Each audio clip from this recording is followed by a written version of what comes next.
Security is training former members of the military to join a new group that deals specifically with children.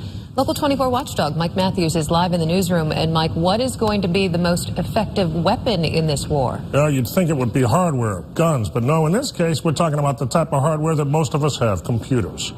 After all, computers can do so many things, but unfortunately, computers also open the door for the people who are the scum, the slime, to look at some of the most twisted, perverted things you've ever seen, and also to troll chat lines looking for potential victims.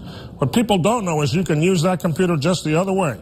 You can go back and you can track those people who are using the computer for the bad things. That's what Thomas Edwards plans to do.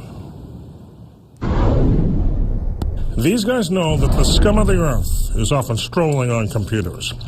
They've been pretty much left alone until they did something that created a lot of attention. They were tough to find. Now the Department of Homeland Security is going after child abusers, people who exploit children. One of the investigators is 21-year Navy veteran Thomas Edwards. Yeah, I mean, Homeland Security, everybody thinks terrorism, airport security, kind of like you said. But, there's probably no bigger terrorism you could create in this country than to affect our children. The children are everything. If you're not protecting the children, then to me, that's the biggest kind of terrorism you could commit. There's nothing glorious about his new job. He will sit behind a computer terminal. He will work to find the people abusing and using. He will work to get children out of bad situations. Thomas Edwards is used to helping people. He spent more than 2 decades in the Navy as an air rescue chief. Most people go in the military and it's more of a offensive type thing.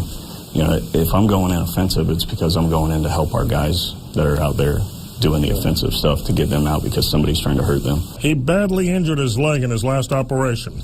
Now, some would call Thomas Edwards a hero. He doesn't. He's doing his job, he says.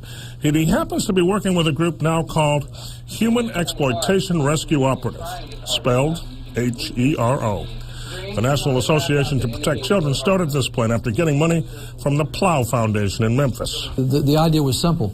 We've got a number of service members who were ready for a mission. They might have been taken off of the work they were doing before they were ready, and they're looking for a new mission. It's going to be a heck of a mission as well, 17 people are being trained in Memphis as we speak. Once that training is done, they will spread out across the country, except for Thomas, who plans to be working right here in Memphis. And I'll be watching. Reporting live, Mike Matthews, Local 24 News.